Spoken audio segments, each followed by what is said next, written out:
it was a very good experience for us to came here to know a new culture and to make a project with all my groups of scouts. And we are so happy to come back in Belgium and see that our project is finished. It's a very nice experience. It was very good to see that we were the ones who finished the roof because the fact that they built the citern yesterday was very good for us to see.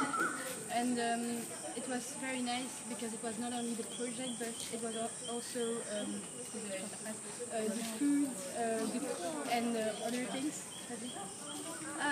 Yes, it was very nice because we discovered a lot about India. We visited the village and the foods and the country. And the people here are very kind. So, It was a fantastic experience. thank you very much.